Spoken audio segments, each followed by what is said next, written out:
Transporter. Hello everyone, welcome back to the channel where we bring the most iconic action stories to life. Today we are diving into a true movie story, The Transporter. The Transporter, French, Le Transporteur, is a 2002 English-language French action film directed by Louis Leterrier and Corey Yuen from a screenplay by Luc Besson and Robert Marc Kamen. It is the first installment in the Transporter franchise and stars Jason Statham in the title role, alongside Schulze, François Berland, and Matt Schulze. In the film, Frank Martin, a British mercenary driver living in France, finds himself involved in a human trafficking plot. The Transporter premiered at the Regency Village Theatre in Los Angeles on October 2, 2002, and was first theatrically released in the United States on October 11, 2002, by 20th Century Fox, in France on October 23 by EuropaCorp, and in the UK on January 17, 2003. 6. It received mixed reviews from critics with praise for its action sequences and Statham's performance. It grossed $43.9 million worldwide and was followed by a sequel, Transporter 2, in 2005. Frank Martin, a former highly decorated special operations soldier, is a highly skilled driver for illicit jobs in southern France who follows three strict rules: never change the deal, no names, and never open the package. In Nice, Frank is hired as the getaway driver for three bank robbers, but they bring a fourth man. Explaining that the extra weight will affect his escape, Frank refuses to drive until the leader kills and abandons one of his men. After evading police in a chase, the leader offers more money to drive to Avignon, but he refuses. The robbers escape in another car but are foiled by amateur driving. At Frank's villa on the French Riviera, Police Inspector Tarconi questions him about his car, seen at the scene, but Frank has disposed of all evidence. Frank is hired to deliver a package to Darren, Wall Street, Betancourt. While changing a flat tire, he realizes it contains a person, a bound, gagged woman. She tries to escape, but Frank recaptures her and subdues two police officers who see them. He delivers her as promised and gets a briefcase. When he stops to buy drinks for the cops, a bomb in the briefcase explodes. A vengeful Frank returns to Wall Street's villa, kills henchmen, and steals one of his cars. He finds the package in the back seat, so he takes her to his home, where she tells her name is Lai. Wall Street visits a survivor in the hospital and kills him after finding out Frank is alive. Tarconi questions Frank about his car bombing, which she claims was stolen. Lai supports his alibi, saying she's his girlfriend. Wall Street's men attack with missiles and automatic weapons, but Frank and Lai escape through an underwater passage to a safe house, where Lai seduces Frank. Later, while being questioned at the police station by Tarconi, Lai accesses his computer to find information on Wall Street. She reveals that he is a human trafficker with other Chinese immigrants trapped in shipping containers, and Frank reluctantly agrees to help. They confront Wall Street at his office, where Lai's father, Mr. Kwai, is revealed to be his partner in crime. Tarconi arrives as Wall Street subdues Frank and accuses him of kidnapping Lai, and Frank is arrested. Tarconi suggests Frank pretend to be his hostage to escape the police. Frank finds a weapons stash at Cassis, then tracks criminals to Marseille docks. After fighting off dogs at a bus depot, he escapes into the water, steals a car, and chases at dawn before it breaks down. He then hijacks a small airplane and parachutes onto the highway. After a lengthy fight on the moving trucks, Frank throws Wall Street onto the road, where he is crushed by the wheels, only to be held at gunpoint by Kwai. He marches Frank to the edge of a cliff, but Lai shoots her father to save Frank, as Tarconi and the police rescue the people from the containers. Cast: Jason Statham as Frank Martin, Schulze as Lai Kwai, Francois Berland as Inspector Tarconi, Max Schulze as Darren, Wall Street, Betancourt, Rick Young as Mr. Kwai, Adrian Dearnell as newscaster. In August 2001, it was reported that Luc Besson would produce, finance, and co-write a script with Robert Mark Kamen called The Transporter, which had been written as a vehicle for Jason Statham, with Corey Ewan set to make his English-language directorial debut after working as an action director on productions such as Besson's Kiss of the Dragon, 7. The film was inspired by the short film series The Hire, which was produced as a promotional effort by BMW. Filming took place on location in the south of France, in Nice, Cassis, Saint-Tropez, Marseille, and Cannes. Statham performed most of his own physical and driving stunts. Schulze spoke almost no English when she was cast, and had to learn most of her lines phonetically.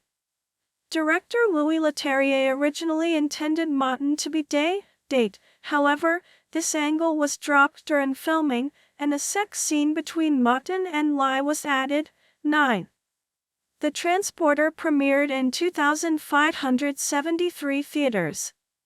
With a production budget of $20.50 million, it grossed $25,296,447 in the United States and a total of $43,928,932 worldwide. The film was cut to receive a PG-13 rating in the United States, and this version was also released in the United Kingdom and several other countries. Japan was the only country besides France to receive the uncut versions. Certain sequences of violence were either cut or toned down for the PG-13 cut. The scenes changed in the American/international release of The Fight on the Bus, where scenes of Frank using a knife against the opponents were edited, and the scene where he throws Wall Street out of the truck, the French release, has him crushed under its wheels, whilst the American/international release has him simply thrown out onto the road. The film was released on VHS and DVD on April 15, 2003, and on Blu-ray on November 14, 2006. Review aggregation website Rotten Tomatoes gives the film an approval rating of 54% based on 128 reviews, with an average rating of May 6, 10. The site's critics' consensus reads, "The Transporter delivers the action at the expense of coherent storytelling." 13. At Metacritic, the film received a weighted average score of 51 out of 100, based on 27 critics, indicating mixed or average reviews. 14. Audiences polled by CinemaScore give the film an average grade of B+ on an A+ to F scale. Manohla Dargis, of the Los Angeles Times, complimented the action, saying, "Statham certainly seems equipped to develop into a mid-weight alternative to Vin Diesel. That's particularly true if he keeps working with director Corey Ewan, a Hong Kong action veteran whose talent for hand-to-hand mayhem is truly something to see." 16. Roger Ebert wrote, "Too much action brings the movie to a dead standstill."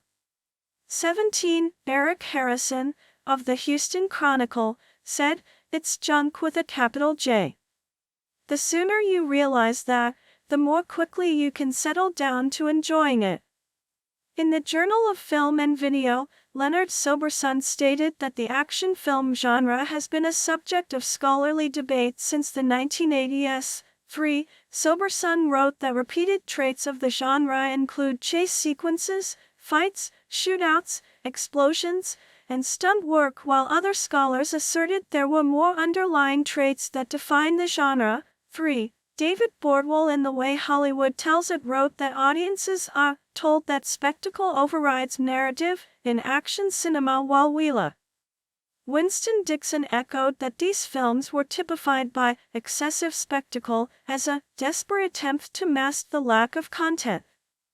2. 4. Jeff King argued that the spectacle can also be a vehicle for narrative, opposed to interfering with it. 5. Sober Sun stated that Harvey O'Brien had perhaps the most convincing understanding of the genre, stating that the action film was best understood as a fusion of form and content.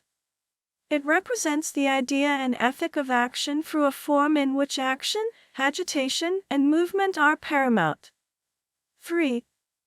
O'Brien wrote further in his book Action Movies, the cinema of striking back to suggest action films being unique and not just a series of action sequences, stating that that was the difference between Raiders of the Lost Ark, 1981, and Die Hard, 1988, that while both were mainstream Hollywood blockbusters with the hero asserting masculinity and overcoming obstacles to a personal and social solution, John McClane in Die Hard repeatedly firing his automatic pistol while swinging from a high-rise was not congruent with the image of Indiana Jones in Raiders swinging his whip to fend off villains in the backstreets of Cairo. 6. British author and academic Yvonne Tasker expanded on this topic, stating that action films have no clear and constant iconography or settings. In her book The Hollywood Action and Adventure Film, 2015, she found that the most broadly consistent themes tend to be a character's quest from freedom from oppression, such as a hero overcoming enemies or obstacles and physical conflicts or challenge, usually battling other humans or alien opponents. 7. By late 2010 studies of genre analysis, the term genre itself is often replaced or supplemented with the words mode and narrative form, with all three terms often being used interchangeably. 8. Johan Hoagland and Agnieszka Soltysik-Mona said that the difference between these concepts are elusive, but stated that genre could be defined as belonging to specific historical and cultural moments, while mode and form can refer to a larger pattern that operates across a wider historical and cultural field. 8. In their book Action Cinema Since 2000, 2024, Tasker, Lisa Peirce, and Chris Holman stated that thinking of action as a mode is more helpful than thinking of it as a genre. 9. The three authors suggested that action frames a certain manner of filmmaking and viewing exceed genre without eclipsing it, stating that websites such as IMDb and Wikipedia rarely label films by a single genre, and that streaming services such as Amazon Prime and Netflix similarly dilutes what is marketed and received as action. 9. In transnational cinema, there are two major trends in action films: Hollywood action films and their style being imitated around the globe, and the other being Chinese-language martial arts films. 10. The roots of action films extend into the beginning of film, but it was only in the mid-20th century when action films developed into their own recognizable genre, instead of being a collection of other types of films such as westerns, swashbucklers, or adventure films. 11. Films have been described action films, or action-adventure film, as early as the 1910s. 3. 12. Only by the 1980s was the term action as its own unique genre used routinely in terms of promotion and reviewing practices. The first Chinese-language martial arts films can be traced to Shanghai cinema of the late 1920s.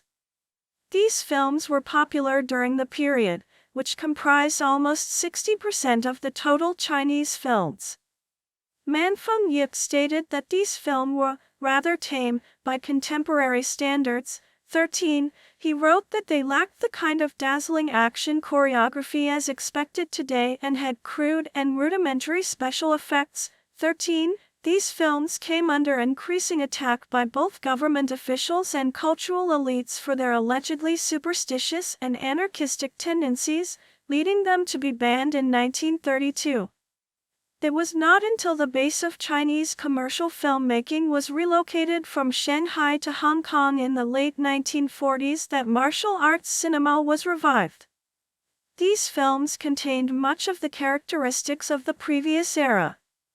During this period, over 100 films were based on the adventures of real-life Cantonese folk hero Wang Fei-hung, who first appeared in film in 1949. These films primarily circuited within Hong Kong and Cantonese-speaking areas with Chinese diaspora. 14. Yip continued that these Hong Kong films were still lagging behind in aesthetic and technical standards that films from the United States, Europe, and Japan had during this period. 15. Yip described Japanese cinema as the most advanced in Asia at the time. This was showcased by the international breakthrough of Akira Kurosawa's films like Rashomon, 1950. 15. The film genre known as the chambro was at its height in Japan. The style was a subgenre to the jidegeki, or period drama with an emphasis on sword fighting and action. 16. It had a similar level of popularity to that of the Western and the United States. The most internationally known films of this era were the films Kurosawa with Seven Samurai, 1954, The Hidden Fortress, 1958, and Yojimbo, 1961. 17. By at least the 1950s, Japanese films were looked upon as a model to be emulated by Hong Kong film production, and Hong Kong film companies began actively enlisting professionals from Japan, such as cinematographer Tadashi Nishimoto, to contribute to color and widescreen cinematography. 15. New literary sources also developed in martial arts. Films of this period, with the Shinpai Wuxia Xiaoshua, or New School martial arts fiction, coming into prominence with the success of Lian Yuxin's Longhu Do Jinhua, 1954, and Jin Yang Shujian and Chulu, 1956, which showed influence of the Shanghai martial arts films but also circulated from Hong Kong to Taiwan and Chinese communities overseas. This led to a growing demand in both local and regional markets in the early 1960s and saw a surge in production of Hong Kong martial arts films that went beyond the stories about Wang Fei-hung, which were declining in popularity. 18. These new martial arts films feature magical swordplay and higher production values and more sophisticated special effects than the previous films with Shaw Brothers, a campaign of New School Shinpai martial arts swordplay films such as Susan Holmes' Temple of the Red Lotus, 1965, and King Who's Come Drink With Me, 1966. 19. The popularity of Bruce Lee attracted a global audience for kung fu films. However, his career was cut short following his untimely death in 1973, which led to a decline in popularity for the art form. 20. In the 1970s, the Hong Kong martial arts films began to grow under the format of Yangen, staunch masculinity, mostly through the films of Chan Che, which were popular. This transition led to the kung fu film subgenre at beginning of the decade and moved beyond the swordplay films with contemporary settings of late Qing or early Republican periods and had more hand-to-hand combat over supernatural swordplay and special effects. 21. A new studio, Golden Harvest, quickly became one of independent filmmakers to grant creative freedom and pay and attracted new directors and actors, including Bruce Lee. 22. The popularity of kung fu films and Bruce Lee led to attract a global audience of these films in the United States and Europe, but was cut short on Lee's death in 1973, leading the phase's popularity to decline. 20. Following a period of stagnation, Chan Che and Lau Kar-leung revitalized the genre with Shaolin Kung Fu films and Chor Yuan's series of darker swordplay films based on the novels of Gu Lam. 20. Kung fu comedies appeared featuring Jackie Chan as martial arts films flourished into the 1980s. Other films again modernized the form with gangster films of John Woo, A Better Tomorrow, 1986, The Killer, 1989, and the Wang Fei-hung saga returning in Sui Hark's Once Upon a Time in China featuring Jet Li, which again revitalized the swordplay style films. 20. By the turn of the century, Hollywood action films would look towards Hong Kong cinema and bringing some of their major actors and directors over to apply their style to their films, such as Chan Woo Lee, Michelle Yeoh, and Yuan Wu. Pin 23. The release of Ang Lee's Crouching Tiger, Hidden Dragon, 2000, led to a global release status of Chinese-language martial arts films, most notably Zhang Yimou's Hero, 2002, and House of Flying Daggers, 2004, Stephen Chow's Kung Fu Hustle, 2004, and Shin Kaiga's The Promise, 2005, 24. Most Hong Kong action films in the first quarter of the 21st century, such as those in Cold War, 2012, Cold War II, 2016, and the White Storm film series have their violence toned down, especially compared to the earlier work of directors like Wu Wenjohnny 25, Anton Chen, in his study on the Hong Kong action film, wrote that the influence of China and the amount of Chinese co-productions made with Hong Kong created a shift in these films, particularly following the release of Infernal Affairs, 2002. 26. Hollywood action films. Harvey O'Brien wrote in 2012 that the contemporary action film emerged through other genres, primarily westerns, crime and war films, and can be separated into four forms: the formative, the classical, the post-classical and neoclassical phases. 27. Yvonne Tasco reiterated this in her book on action and adventure films, saying that action films became a distinct genre during the New Hollywood period of the 1970s. Steve McQueen in 1968, the year Bullitt was released. The formative films would be from the 1960s to the early 1980s, where the anti-hero appears in cinema, featuring characters who act and transcend the law and social conventions. This appears initially in films like Bullitt, 1968, where a tough police officer protects society by upholding the law against systematic corruption. This extended into films which O'Brien described as knee-jerk responses to perceived threats, with rogue cop and vigilante films such as Dirty Harry, 1971, and Death Wish, 1974, where the restoration of order is only possible by force and antisocial characters prepared to act when society does not. 27. The vigilantism reappears in other films that were exploitative of Southern society, such as Billy Jack, 1971, and White Lightning, 1973, and Good Old Boy comedies like Smokey and the Bandit, 1977. This era also emphasizes the car chase scenes as moments of spectacle in films like Bullitt and The French Connection, 1971. O'Brien described these films as emphasizing the fusion of man and machine, with the drivers and vehicles acting as one, concluding with what he described as the ultimate in apocalyptic modernity and social erasure in Mad Max 2, 1981. 28. O'Brien described the classical form of action cinema to be the 1980s. The decade continued the trends of formative period with heroes as Avengers, Lethal Weapon, 1987, Rogue Police Officers, Die Hard, 1988, and Mercenary Warriors, Commando, 1985. Following the continuity of the car and man hybrid of the previous decade, the 1980s featured weaponized men who were either also carrying weapons such as Sudden Impact, 1983, Trained to Be Weapons, American Ninja, 1985, or imbued with technology, RoboCop, 1987.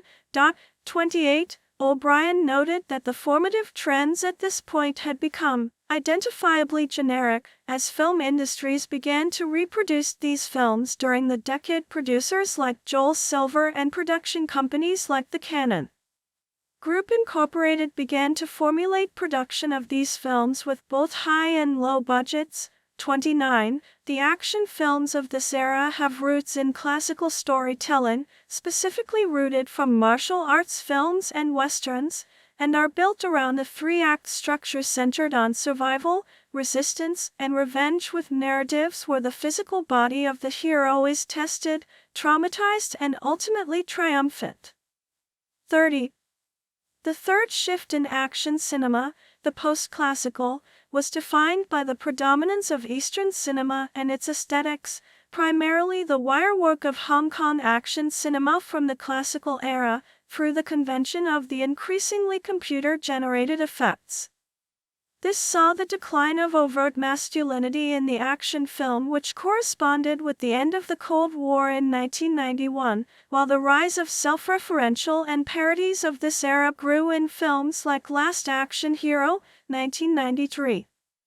O'Brien described this era as being soft, where the hard bodies of the classical era were replaced with computer-generated imagery such as that of Terminator 2, Judgment Day, 1991, Doc. 31. This was displayed and corresponded with millennial angst and apocalypticism showcased in films like Independence Day, 1996, and Armageddon, 1998. 32. Action films of mass destruction began requiring more overtly superheroic characters, with further comic book adaptations being made with increased non-realistic settings, with films like The Matrix, 1999. 33. The fourth phase arrived following the September 11 attacks in 2001, which suggested an end to fantastical elements that defined the action hero and genre. 33. Following the release of Quentin Tarantino's Kill Bill, Volume 1, 2003, and Kill Bill, Volume 2, 2004. Revisited the tropes of 1970s action films, leading a renaissance of vengeance narratives in films like The Brave One, 2007, and Taken, 2008. O'Brien found that Tarantino's films were postmodern takes on the themes that rescinded irony to restore cinephile reactualization of the genre's conventions. 33. The genre went into full circle, resurrecting films from the classical period with Live Free or Die Hard, 2007, and Rambo, 2008, finding the characters navigating a contemporary world while also acknowledging their age, culminating into The Expendables, 2010, film. 33. The most commercially successful action films and franchise of the 21st century have been comic book adaptations, which commenced with the X-Men and is seen in other series such as Spider-Man and Iron Man series. 34. 35. Tasker wrote that despite the central characters in superhero cinema being extraordinary, occasionally even godlike, they often followed the traces of the central character becoming powerful, of which is fundamental to action films, often dealt with origin stories in superhero films. 36. Action films often interface with other genres. Tasker wrote that films are often labeled action thrillers, action fantasy, and action-adventure films with different nuances. 37. Tasker went further to state that both the action and adventure are often used in hybrid or as interchangeable terms. 38. Along with Holman and Peirce, Tasker wrote that the action film's expansiveness complicates easy categorization, and though the genre is often spoken of as singular genre, it is rarely discussed as singular style. 39. Screenwriter and academic Jules Selbo expanded on this, describing a film as crime/action or an action/crime or other hybrids was only a semantic exercise, as both genres are important in the construction phase of the narrative. 40. Mark Bold, in a companion to film Noir, 2013, said that categorization of multiple generic genre labels was common in film reviews that are rarely concerned with succinct descriptions that evoke elements of the film's form or content and make no claims beyond on how these elements combine. The wuxia film is the oldest genre in Chinese cinema. 45. Stephen Tale wrote in his book on wuxia that there is no satisfactory English translation of the term, with it often being identified as the swordplay film in critical studies. It is derived from the Chinese words wu denoting militarist or martial qualities and xia denoting chivalry, gallantry, and qualities of knighthood. 44. The term wuxia entered into popular culture in the serialization of Jinigo Qixia Zhuan, 1922, translate Legend of the Strange Swordsman. 46. In wuxia, the emphasis is on chivalry and righteousness and allows for phantasmagoric actions over the kung fu film's more ground-based combat. The kung fu film emerged in the 1970s from the swordplay films. 48. Its name is derived from the Cantonese term gong fu, which has two meanings: the physical effort required to completing a task and the abilities and skills acquired over time. 49. Films from the period reflected on the cultural and social climate from the period, as seen in invoking Japanese or Western imperialist forces as foils. The kung fu film came out of the wuxia films. 44. In comparison to the wuxia film, the focus on the kung fu film is on the martial arts over chivalry. 50. The martial arts film was in decline by the mid-1970s in Hong Kong in relation to the stock market crash, which went from over 150 films in 1972 to just over 80 in 1975, which led to a downfall in martial arts films produced. When the economy began to rebound, a new trend of martial arts films, the Shaolin Kung Fu films, emerged and sparked a revival of the genre. 51. Unlike the wuxia, the Kung Fu film primarily focuses on fighting on the ground. 47. While heroes in Kung Fu films often display chivalry, they generally hail from different fighting schools, namely Wudong and Shaolin. American-styled productions.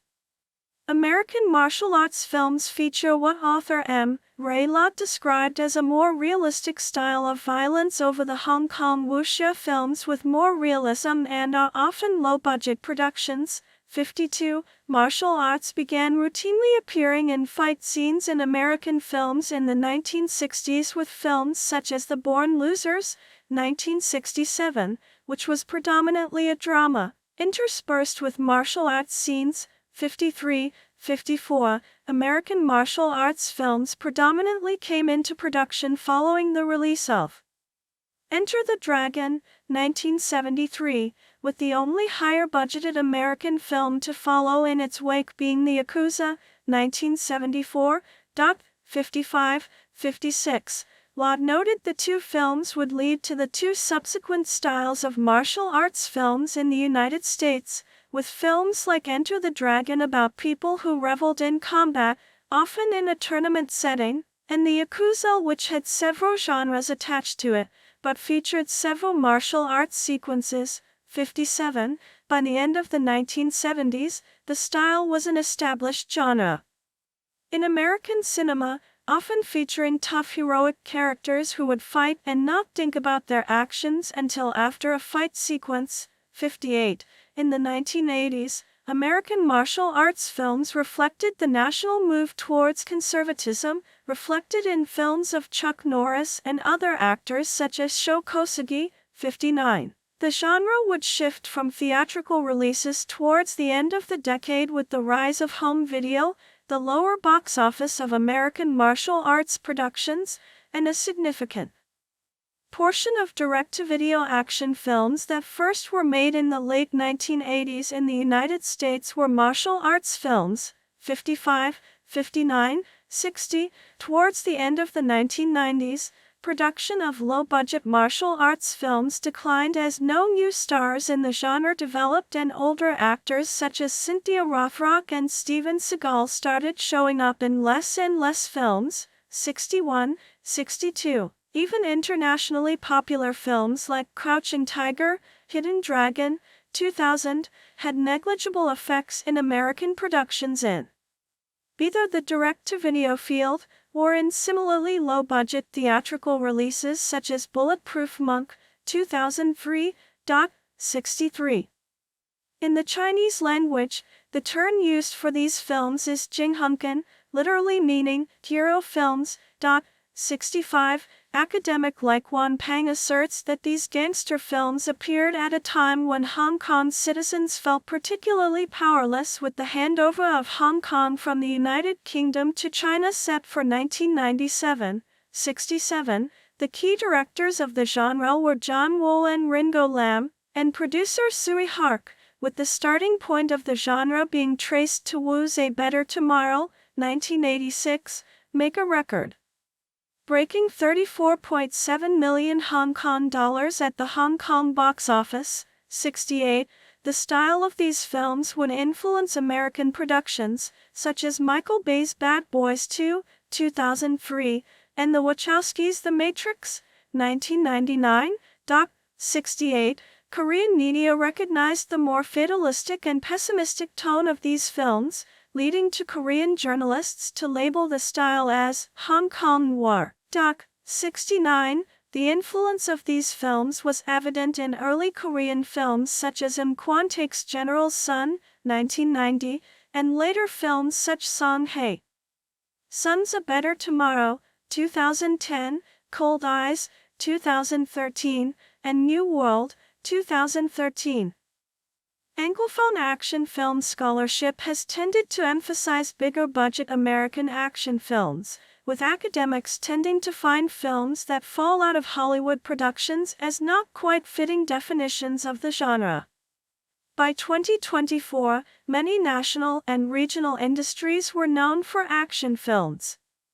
These include international films such as Hindi, Tamil, Telugu, Malayalam, South Korean, Japanese, Thai, Brazilian, Chinese, South African, French, and Italian action titles. At the turn of the millennium, Australian genre films have gained increasing acceptance in the Australian feature film industry, while the action genre represented a small percentage of its output in the 21st century.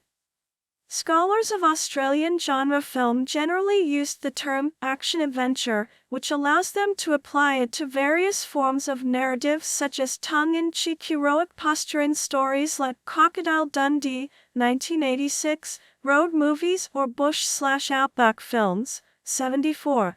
In the book Australian Genre Film, Amanda Howell suggested that this label was used to help distance Australian cinema from Hollywood films, as it would be suggesting commerce over culture and that it would be quite unacceptable to make Australian movies using conventions established in the USA.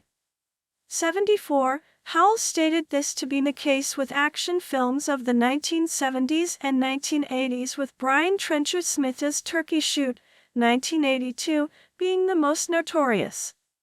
Smith had previously released films like Death Cheaters, 1976, and Stunt Rock, 1979, when financial incentives were available for overtly commercial projects. 74. She commented that action films did tell identifiably Australian stories such as the Sandy Harbott's biker film Stone, 1974, and Miller's post-apocalyptic film Mad Max, 1979, derived from Australia's social and cultural realities, as well as how George Miller's later Mad Max, Fury Road, 2015, derived from Australia's long-standing cinematic fascination with the road and cars and a history of cultural anxiety towards a bleak and forbidding outback landscape opposed to the optimism of American action films. Jason Statham, Statham, born July 26, 1967, is an English actor. He is known for portraying tough, gritty, or violent characters in various action thriller films, and has been credited for leading the resurgence of action films during the 2000s and 2010s. By 2017, his films had grossed over £1.1 billion, $1.5 billion, making him one of the industry's most bankable stars. Films in which he has appeared have grossed over $8.5 billion worldwide. Statham began practicing Chinese martial arts, kickboxing, and karate recreationally in his youth while working at local market stalls. An avid footballer and diver, He was a member of Great Britain's national diving team and competed for England in the 1990 Commonwealth Games. Shortly after, he was asked to model for French Connection, Tommy Hilfiger, and Levi's in various advertising campaigns. Statham's history of working at market stalls inspired his casting in the Guy Ritchie crime films Lock, Stock and Two Smoking Barrels, 1998, and Snatch, 2000. Both films were commercial hits, and they helped catapult Statham to stardom. He went on to play supporting roles in the American action films Turn It Up, 2000, Ghosts of Mars and The One, both 2001. From 2002 to 2008, he played the title role in the first 3 films in the Transporter film series, 2002 to 2008, which solidified his status as an action star. In 2003, he appeared in the ensemble heist action film The Italian Job. He went on to play leading roles in commercially successful films such as Crank, 2006, The Bank Job, 2008, The Mechanic, 2011, Homefront, 2013, Mechanic, Resurrection, 2016, The Meg, 2018, Wrath of Man, 2021, Meg 2, The Trench, 2023, and The Beekeeper, 2024, among others. Statham has also starred as Lee Christmas in the ensemble action film series The Expendables, 2010 to 2023, and as Deckard Shaw in the Fast and Furious franchise, 2013 to 2023, including the spin-off Hobbs and Shaw, 2019, which he co-produced. His voice acting work includes the documentaries Thai Boxing, A Fighting Chance, 2002, Truth in 24, 2008, and its 2012 sequel, and the animated film Romeo and Juliet, 2011. Early life and education. Jason Statham was born in Shirebrook on 26 July 1967, 7, the son of dancer Eileen, née Yates, and street seller Barry Statham, Bate. His father also worked odd jobs as a house painter, coal miner, and singer in the Canary Islands. 9. Statham moved to Great Yarmouth, where he initially chose not to follow his father's career working the local market stalls, instead practicing martial arts.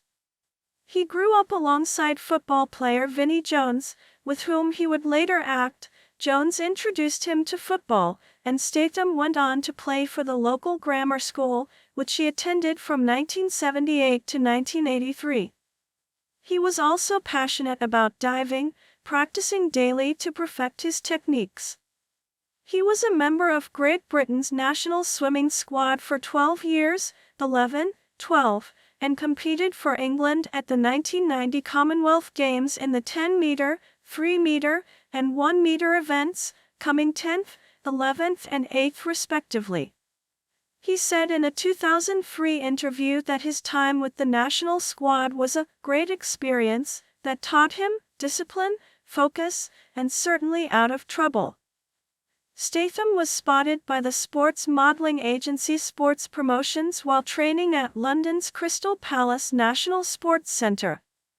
He was signed by Tommy Hilfiger, Griffin, and Levi's for various modeling contracts during their 1996 spring and summer collections. In 1997, he became a model for the clothing brand French Connection. A spokesperson for the high street clothing chain said, "We chose Jason because we wanted our model to look like a normal guy. His look is just right for now, very masculine and not too male model-y." However, he was still forced to follow in his father's footsteps as a street seller to make ends meet, stating that he sold fake perfume and jewelry on street corners. 9/16, he made small appearances in a few music videos, including Comin' On by The Shaman in 1993, Run to the Sun by Erasure in 1994, 17, and Dream a Little Dream of Me by The Beautiful South in 1995. While working as a model for French Connection, Statham was introduced to fledgling filmmaker Guy Ritchie, who was developing a film and needed to fill the role of a streetwise con artist. After learning about Statham's past as a market stall salesman, Ritchie cast him in the crime comedy thriller Lock, Stock and Two Smoking Barrels, 1998, Doc. 21. The film was well received by both critics and audiences, and helped put Statham in the public eye. For his role, he was paid £5,000,9. Statham's second collaboration with Ritchie came with Snatch, 2000, which earned more than $80 million at the box office.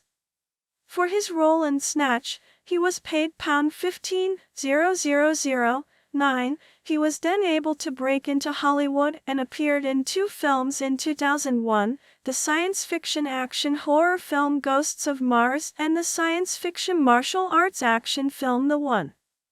In 2002, he narrated the martial arts documentary Thai Boxing, A Fighting Chance, 2002, which follows the lives of three individuals who come from very different backgrounds that are all training Muay Thai, each with their own unique motivations and stories, as they prepare for their next fight. Statham was offered more film roles and was cast in the lead role of driver Frank Martin in the action film The Transporter, 2002, written by Luc Besson, 23. The film spawned two sequels, Transporter 2, 2005, and Transporter 3, 2008. He also played supporting roles in Mean Machine, 2002, The Italian Job, 2003, 24, and as the lead villain in Cellular, 2004. In 2005, Statham was once again cast by Ritchie to star in his new project, Revolver, which was a critical and box office failure. 25. He played a dramatic role in the independent film London in 2006. That same year he played the lead role in the action film Crank. Statham was asked to promote Crank during the 2006 San Diego Comic-Con convention. 26. In 2008, Statham starred in the British crime thriller The Bent Job and Death Race, a remake of Death Race 2000, 1975. American film critic Armand White hailed Statham's ascension as an action film star.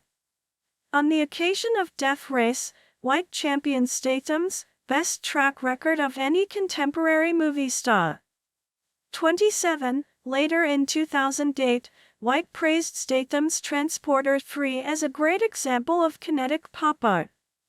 Chris Hewitt of Empire magazine noted the film as a dour, drab affair, but credited the film with establishing Statham as a new action hero, as at ease with gruff one-liners as he was with Jackie Chan's high-kicking.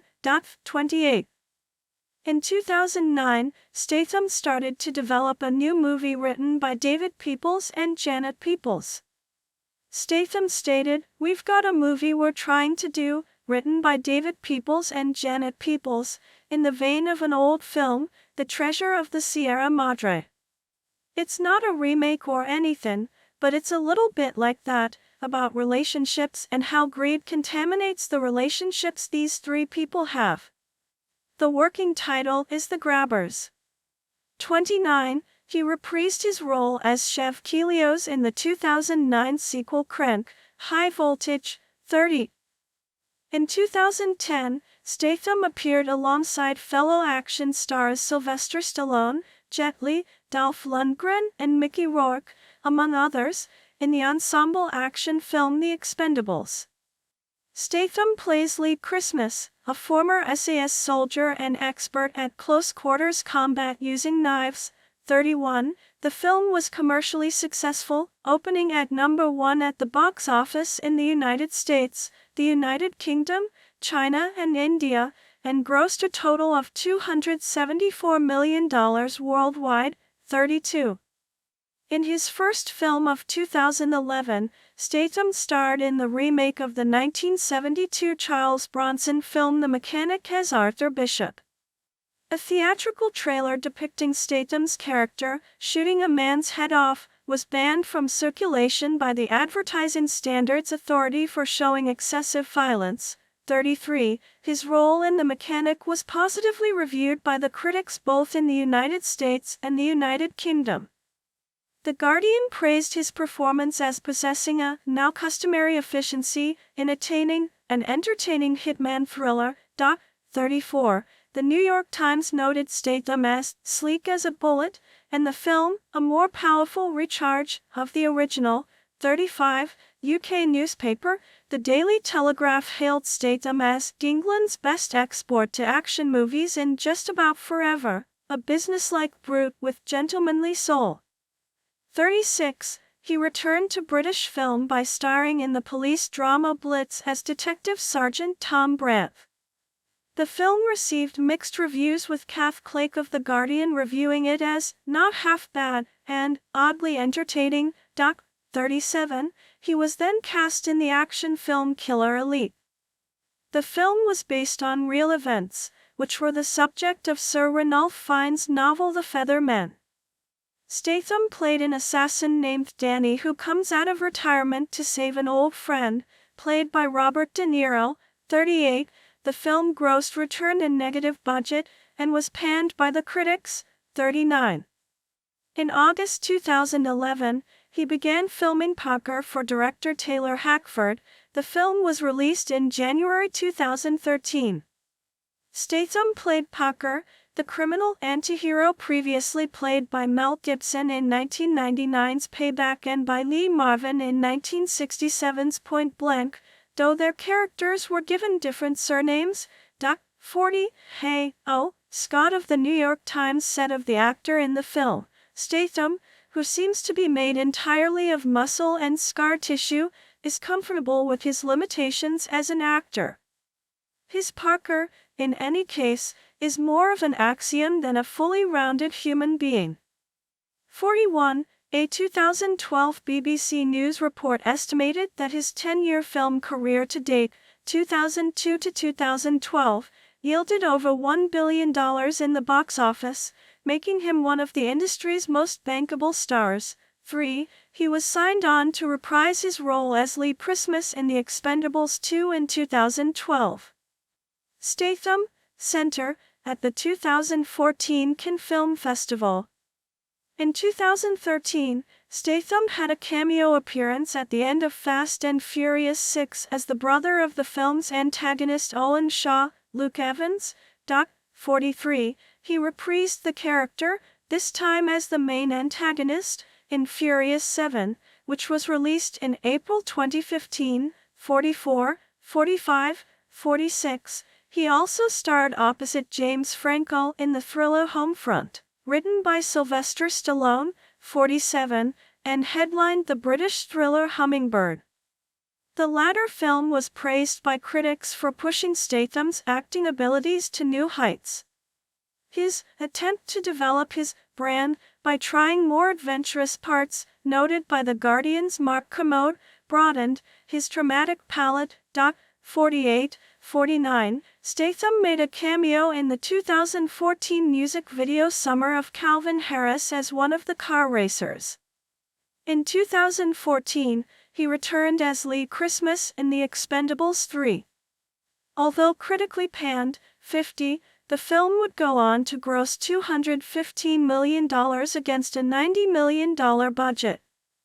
In 2015, he starred in the action comedy Spy alongside Melissa McCarthy, Jude Law, and Rose Byrne.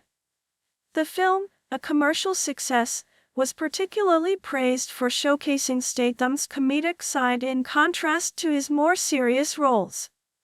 According to an article by Empire magazine, A Spy 2 was development in late 2015, with more screen time dedicated for Statham's character, Rick Ford.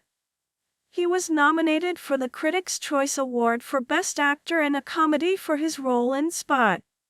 Statham was offered a 3-film contract to reboot the Transporter series in late 2015, but turned it down because he was not given the script before the signing date and unhappy with its compensation package.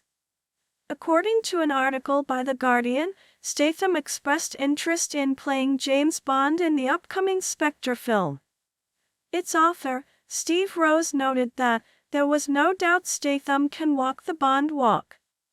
And talking his talk can hardly be an issue with a character whose accent has fluctuated between Sean Connery's Scottish brogue and Timothy Dalton's Welsh. After the interview, there were multiple calls from critics and the public to instate him as James Bond in a future film. 2016, present, continued success. The sequel to his 2011 film The Mechanic was scheduled for production in late 2016 and announced to open as Mechanic: Resurrection.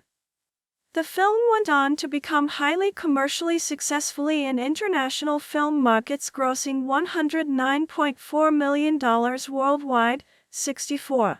According to Forbes, the film was Statham's seventh biggest earner and most commercially successful solo film venture of his career.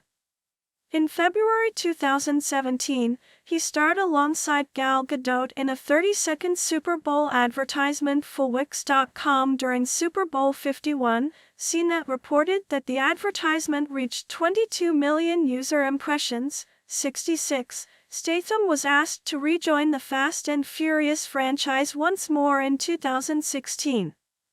The ensuing film, The Fate of the Furious, was released in April 2017 to commercial success. While the film overall received mixed reviews, Statham was praised for his comedic timing and on-screen chemistry with contemporaries. The film went on to be the third highest-grossing film of 2017 and the 12th highest-grossing film of all time. Spy 2 was confirmed on February 15, 2018.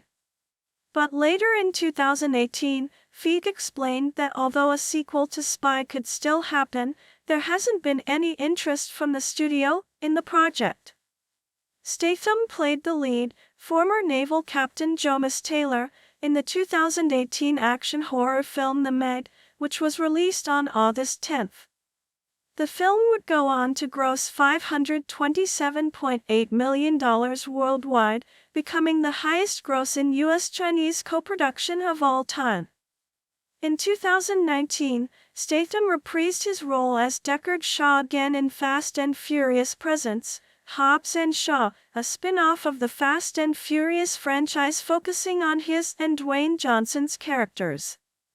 The film grossed $758 million worldwide, becoming the 10th highest-grossing film of 2019, and received generally positive reviews from critics, with praise for Statham's performance. An article by Times Higher Education reported that Manchester University Press commissioned an academic study analysing the impact Statham has had on the British and American film industries from his debut in 1998 to 2018. According to the article, Professors Stephen Gerrard and Robert Shale are looking to show the changing face of British cinematic masculinity into one that embraces cinema across a wide range of projects, but one that also uses cross-textual media in his output. 2. In popular media. In 2003, Statham appeared in 3 British television commercials for the Kit Kat chocolate bar.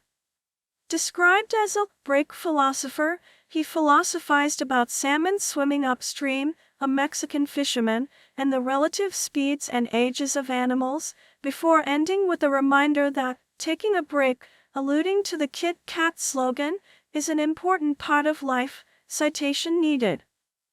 In the comic book series Ultimate Spider-Man, that series version of the villain Vulture was rendered by artist Mark Bagley to resemble actor Statham, per writer Brian Michael Bendis' instructions. 84.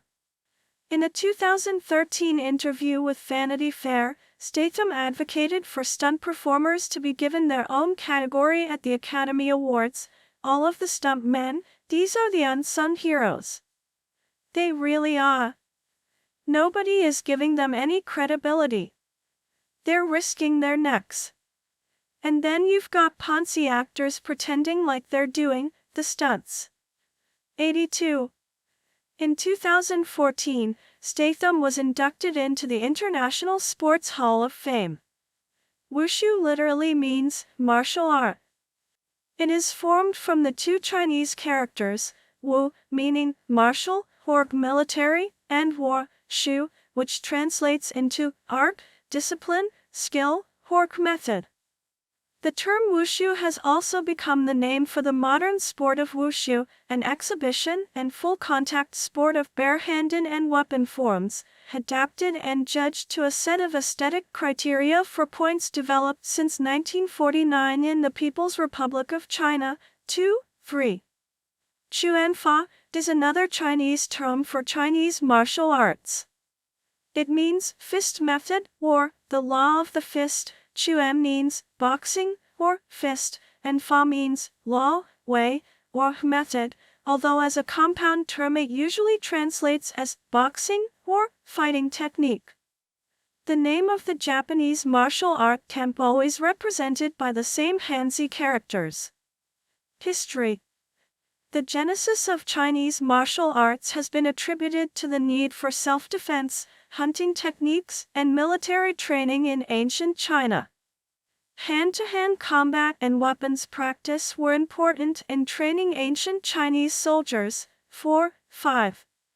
Detailed knowledge about the state and development of Chinese martial arts became available from the Nanjing decade, 1928 to 1937, as the Central Guoshu Institute established by the Kuomintang regime made an effort to compile an encyclopedic survey of martial arts schools.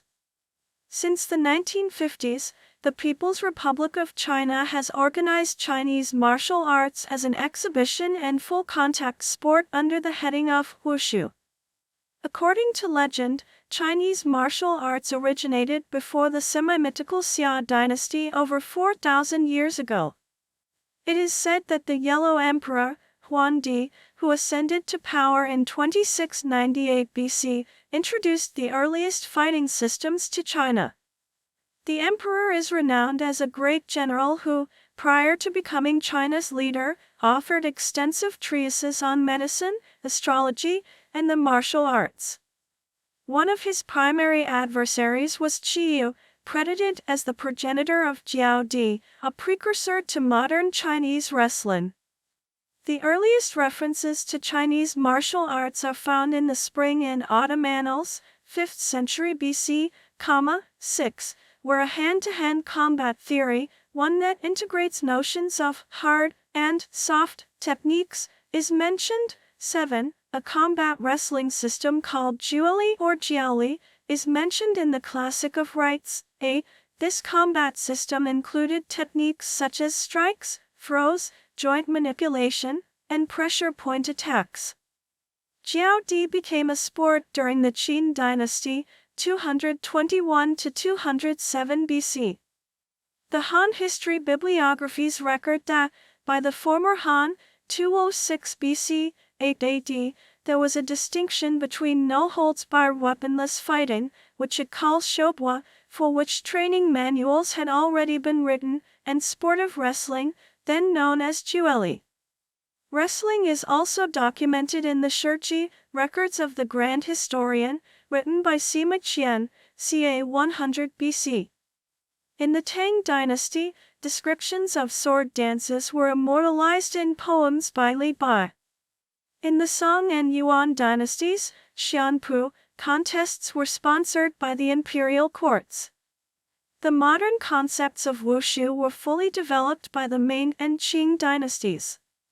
Philosophical influences.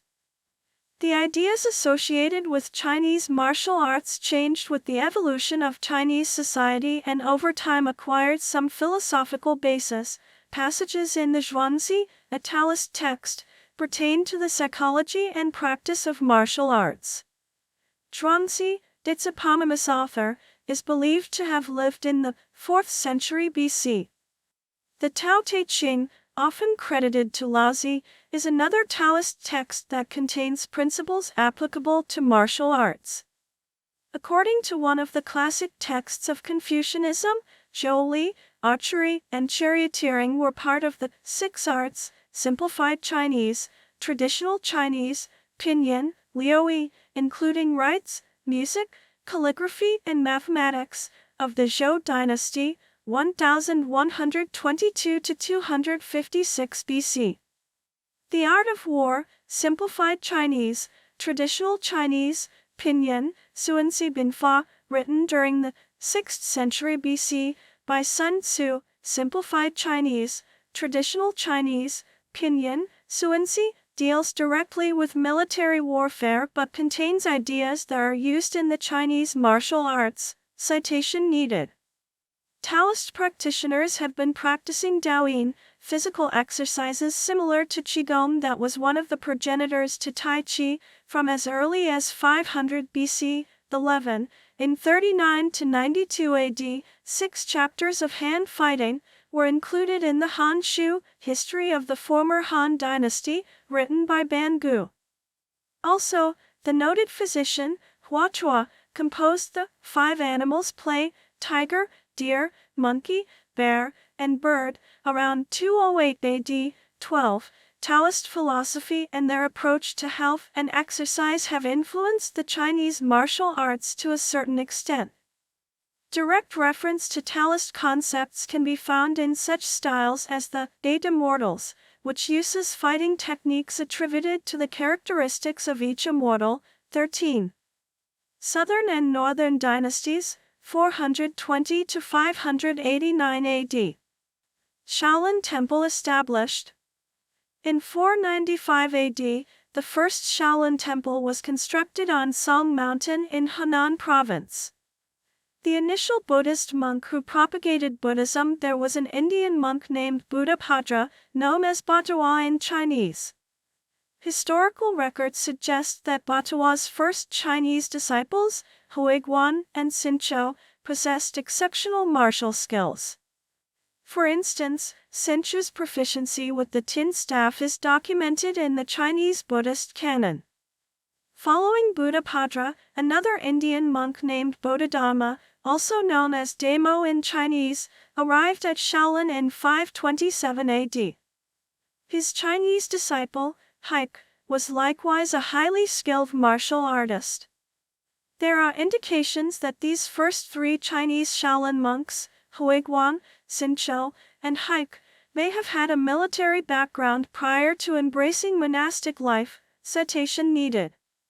Shaolin and temple-based martial arts. Main article, Shaolin Monastery.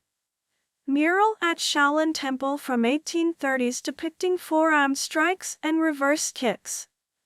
The Shaolin style of Kung Fu is considered one of the earliest organized Chinese martial arts. The oldest documented evidence of Shaolin's involvement in combat dates back to a stele from 728 AD, which records 2 significant events: the defense of the Shaolin monastery against bandits around 610 AD and their subsequent contribution to the defeat of Wan Shuchong at the Battle of Hulao in 621 AD. However, between the 8th and 15th centuries, there are no surviving records that provide concrete proof of Shaolin's involvement in combat activities. Between the 16th and 17th centuries, at least 40 sources exist to provide evidence both that monks of Shaolin practiced martial arts, and that martial practice became an integral element of Shaolin monastic life. The earliest appearance of the frequently cited legend concerning Bodhidharma's supposed foundation of Shaolin Kung Fu dates to this period. 14. The origin of this legend has been traced to the Ming period's Yijin Jing or Muscle Change Classic, a text written in 1624 attributed to Bodhidharma. Depiction of fighting monks demonstrating their skills to visiting dignitaries, early 19th century mural in the Shaolin Monastery. References of martial arts practice in Shaolin appear in various literary genres of the late Ming, the epitaphs of Shaolin warrior monks, martial arts manuals, military encyclopedias, historical writings, travelogues, fiction, and poetry. However, these sources do not point out any specific style that originated in Shaolin. 15. These sources, in contrast to those from the Tang period, refer to Shaolin methods of armed combat. These include a skill for which Shaolin monks became famous, the staff, guan, Cantonese guan. The Ming general Qi Jiguan included a description of Shaolin Kung Fu and staff techniques in his book, Jixiao Xinxiu, which can translate as New Book Recording Effective Techniques. When this book spread across East Asia, it had a great influence on the development of martial arts in regions such as Okinawa, 16, and Korea, 17. Modern history. Further information, Modern history of East Asian martial arts. Republican period. Most fighting styles that are being practiced as traditional Chinese martial arts today reached their popularity within the 20th century. Some of these include Baguasen, Drunken Boxing, Eagle Claw, Five Animals, Xingyi, Hung-Ga, Munti, Bok Mei Pai, Northern Praying Mantis, Southern Praying Mantis, Fujian White Crane, Jiao Jie, Wing Chun, and Tai Chi. The increase in the popularity of those styles is a result of the dramatic changes occurring within the Chinese society. In 1901, the righteous and harmonious fists rose against foreign occupiers and Christian missionaries in China. This uprising is known in the West as the Boxer Rebellion due to the martial arts and calisthenics practiced by the rebels. Empress Dowager Cixi gained control of the rebellion and tried to use it against the foreign powers. The failure of the rebellion led 10 years later to the fall of the Qing dynasty and the creation of the Chinese Republic. The present view of Chinese martial arts is strongly influenced by the events of the Republican period, 1912 to 1949. In the transition period between the fall of the Qing dynasty as well as the turmoil of the Japanese invasion and the Chinese Civil War, Chinese martial arts became more accessible to the general public as many martial artists were encouraged to openly teach their art. At that time, some considered martial arts as a means to promote national pride and build a strong nation. As a result, many training manuals were published, a training academy was created, 2 national examinations were organized, and demonstration teams traveled overseas. 18. Numerous martial arts associations were formed throughout China and in various overseas Chinese communities. The Central Guoshu Academy, Zhongyan Guoshugwen, established by the national government in 1928-19, and the Jingwu Athletic Association founded by Hui Yuanjia in 1910 are examples of organizations that promoted a systematic approach for training in Chinese martial arts. A series of provincial and national competitions were organized by the Republican government starting in 1932 to promote Chinese martial arts. In 1936, at the 11th Olympic Games in Berlin, a group of Chinese martial artists demonstrated their art to an international audience for the first time.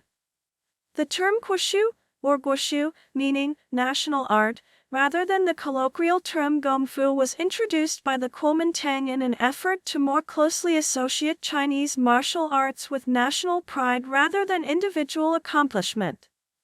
People's Republic. Further information, Wushu, Sport, and International Wushu Federation. Chinese martial arts experienced rapid international dissemination with the end of the Chinese Civil War and the founding of the People's Republic of China on October 1, 1949. Many well-known martial artists chose to escape from the PRC's rule and migrate to Taiwan, Hong Kong, 23, and other parts of the world. Those masters started to teach within the overseas Chinese communities, but eventually they expanded their teachings to include people from other ethnic groups. 2 Brazilian fighters in a Sanda/Sands-Ho match. Sanda is a modernized form of Kung Fu and one of the 2 disciplines of sport Wushu. Within China, the practice of traditional martial arts was discouraged during the turbulent years of the Chinese Cultural Revolution, 1966 to 1976. free. Like many other aspects of traditional Chinese life, martial arts were subjected to a radical transformation by the People's Republic of China to align them with Maoist revolutionary doctrine, free. The PRC promoted the committee-regulated sport of wushu as a replacement for independent schools of martial arts. This new competition sport was disassociated from what was seen as the potentially subversive self-defense aspects and family lineages of Chinese martial arts, free. In 1958, the government established the All China Wushu Association as an umbrella organization to regulate martial arts training. The Chinese State Commission for Physical Culture and Sports took the lead in creating standardized forms for most of the major arts. During this period, a national wushu system that included standard forms, teaching curricula, and instructor grading was established. Wushu was introduced at both the high school and university level. The suppression of traditional teaching was relaxed during the era of Reconstruction, 1976 to 1989, as communist ideology became more accommodating to alternative viewpoints. 24. In 1979, the State Commission for Physical Culture and Sports created a special task force to reevaluate the teaching and practice of wushu. In 1986, the Chinese National Research Institute of Wushu was established as the central authority for the research and administration of wushu activities in the People's Republic of China. 25. Changing government policies and attitudes towards sports, in general, led to the closing of the State Sports Commission, the Central Sports Authority, in 1998. This closure is viewed as an attempt to partially depoliticize organized sports and move Chinese sport policies towards a more market-driven approach. 26. As a result of these changing sociological factors within China, both traditional styles and modern wushu approaches are being promoted by the Chinese government. 27. Chinese martial arts are an integral element of 20th-century Chinese popular culture. 28. Wuxiaowa, martial arts fiction, is a popular genre that emerged in the early 20th century and peaked in popularity during the 1960s to 1980s. Wuxia films were produced from the 1920s. The Kuomintang suppressed wuxia, accusing it of promoting superstition and violent anarchy. Because of this, wuxia came to flourish in British Hong Kong, and the genre of kung fu movie in Hong Kong action cinema became wildly popular, coming to international attention from the 1970s. The genre underwent a drastic decline in the late 1990s as the Hong Kong film industry was crushed by economic depression.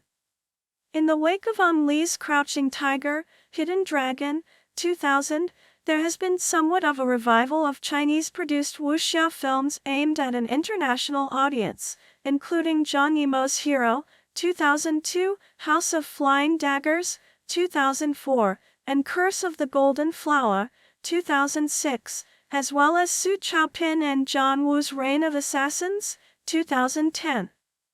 Some styles draw inspiration from animal movements, replicating the agility and power of creatures such as tigers, snakes, or monkeys. Others derive their inspiration from Chinese philosophies, myths, and legends, incorporating their principles and symbolism into their techniques.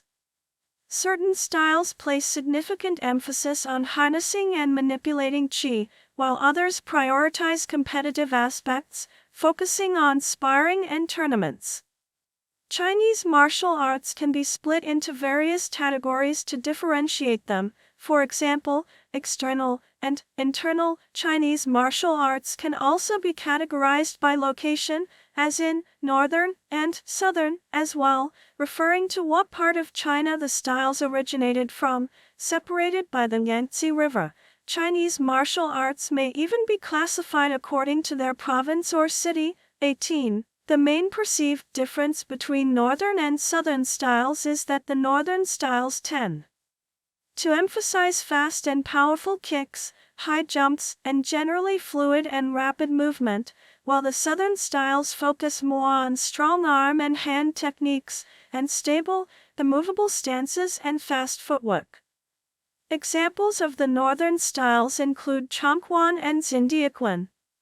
Examples of the southern styles include Bokmei, Wuzuquan, Choi Li Fat, and Wing Chun. Chinese martial arts can also be divided according to religion, imitative styles, and family styles such as Hung Gar. There are distinctive differences in the training between different groups of the Chinese martial arts regardless of the type of classification. However, few experienced martial artists make a clear distinction between internal and external styles, or subscribe to the idea of northern systems being predominantly tip-based and southern systems relying more heavily on upper body techniques. Most styles contain both hard and soft elements, regardless of their internal nomenclature. Analyzing the difference in accordance with yin and yang principles, philosophers would assert that the absence of either one would render the practitioner's skills unbalanced or deficient, as yin and yang alone are each only half of a whole. If such differences did once exist, they have since been blurred. Chinese martial arts training consists of the following components: basics, forms, applications, and weapons. Different styles place varying emphasis on each component. 30. In addition, philosophy, ethics, and even medical practice, 31, are highly regarded by most Chinese martial arts. A complete training system should also provide insight into Chinese attitudes and culture. 32. Moreover, many Chinese martial arts styles integrate traditional medical practices into their training. This includes the understanding of meridians, pressure points, and herbal remedies, as well as exercises that promote health, vitality, and longevity. The holistic approach to training seeks to cultivate both internal and external strength, promoting overall well-being and balance. Furthermore, Chinese martial arts serve as a vessel for preserving and transmitting cultural values and attitudes. Respect for teachers, dedication, discipline, and perseverance are instilled in practitioners, fostering a sense of community and loyalty within martial arts schools and lineages. Chinese martial arts also often incorporate cultural elements such as music, costumes, and rituals, further deepening the connection to Chinese heritage and traditions. Overall, Chinese martial arts encompass not just physical techniques but a comprehensive system that encompasses philosophy, ethics, medical knowledge, and cultural appreciation. It is this holistic approach that distinguishes Chinese martial arts as not just a means of self-defense but as a way of life, promoting personal growth, cultural understanding, and the pursuit of harmony and excellence. The basics are a vital part of any martial training, as a student cannot progress to the more advanced stages without them. Basics are usually made up of rudimentary techniques, conditioning exercises, including stances. Basic training may involve simple movements that are performed repeatedly. Other examples of basic training are stretching, meditation, striking, throwing, or jumping. Without strong and flexible muscles, management of qi or breath, and proper body mechanics, it is impossible for a student to progress in the Chinese martial arts. A common saying concerning basic training in Chinese martial arts is as follows.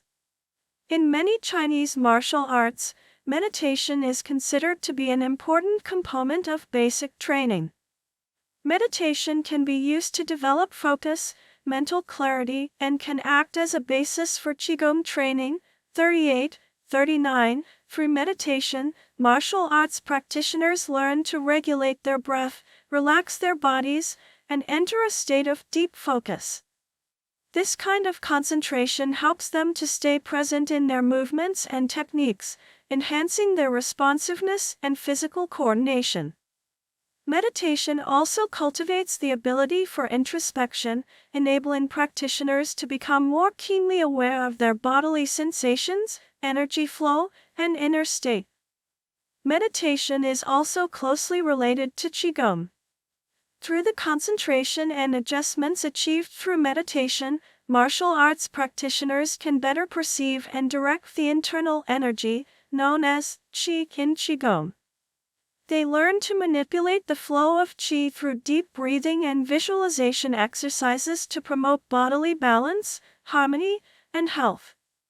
Therefore, meditation, as a part of foundational training, offers Chinese martial arts practitioners a comprehensive approach to cultivating both the internal and external aspects.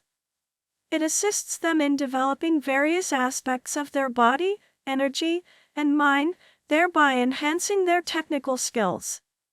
The concept of Qi is encountered in a number of Chinese martial arts. Qi is variously defined as an inner energy or life force that is said to animate living beings, as a term for proper skeletal alignment and efficient use of musculature, sometimes also known as Fa Jin or Jin, or as a shorthand for concepts that the martial arts student might not yet be ready to understand in full. These meanings are not necessarily mutually exclusive. 18:26-33 The existence of Qi as a measurable form of energy as discussed in traditional Chinese medicine has no basis in the scientific understanding of physics, medicine, biology, or human physiology. There are many ideas regarding the control of one's Qi energy to such an extent that it can be used for healing oneself or others. Some styles believe in focusing Qi into a single point when attacking and aim at specific areas of the human body. Such techniques are known as dim mak and have principles that are similar to acupressure. 42. Most Chinese styles also make use of training in the broad arsenal of Chinese weapons for conditioning the body as well as coordination and strategy drills. 43. Weapons training, Shuxia, is generally carried out after the student becomes proficient with the basic forms and applications training. The basic theory for weapons training is to consider the weapon as an extension of the body. It has the same requirements for footwork and body coordination as the basics. 44. The process of weapon training proceeds with forms with partners, and then applications. Most systems have training methods for each of the 18 arms of Wushu, Shibaben Binti, in addition to specialized instruments specific to the system. Application refers to the practical use of combative techniques. Chinese martial arts techniques are ideally based on efficiency and effectiveness. 45, 46. Application includes non-compliant drills, such as pushing hands in many internal martial arts, and sparring, which occurs within a variety of contact levels and rule sets. When and how applications are taught varies from style to style. Today, many styles begin to teach new students by focusing on exercises in which each student knows a prescribed range of combat and technique to drill on. These drills are often semi-compliant, meaning one student does not offer active resistance to a technique in order to allow its demonstrative, clean execution. In more resisting drills, fewer rules apply, and students practice how to react and respond. Sparring refers to a more advanced format, which simulates a combat situation while including rules that reduce the chance of serious injury. Competitive sparring disciplines include Chinese kickboxing sanshou and Chinese folk wrestling shuijiao, which were traditionally contested on a raised platform arena, or leitai. 47. Leitai were used in public challenge matches first appeared in the Song dynasty. The objective for those contests was to knock the opponent from a raised platform by any means necessary. Sanshou represents the modern development of Leitai contests, but with rules in place to reduce the chance of serious injury. Many Chinese martial arts schools teach or work within the rule sets of Sanshou, working to incorporate the movements, characteristics, and theory of their style. 48. Chinese martial artists also compete in non-Chinese or mixed combat sport, including boxing, kickboxing, and mixed martial arts. Forms: Taolu. Further information: Wushu, Sport, Section Taolu. Forms or Taolu, Chinese, Pinyin, Taolu, in Chinese are a series of predetermined movements combined so they can be practiced as a continuous set of movements. Forms were originally intended to preserve the lineage of a particular style branch, and were often taught to advanced students selected for that purpose.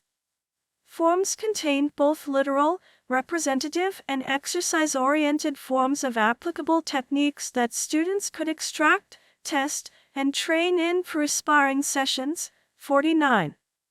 Today, many consider Taolu to be one of the most important practices in Chinese martial arts.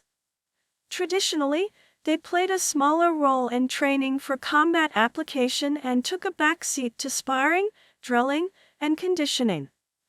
Forms gradually built up a practitioner's flexibility, internal and external strength, speed and stamina, and they teach balance and coordination. Many styles contain forms that use weapons of various lengths and types, using one or two hands. Some styles focus on a certain type of weapon. Forms are meant to be both practical, usable, and applicable, as well as to promote fluid motion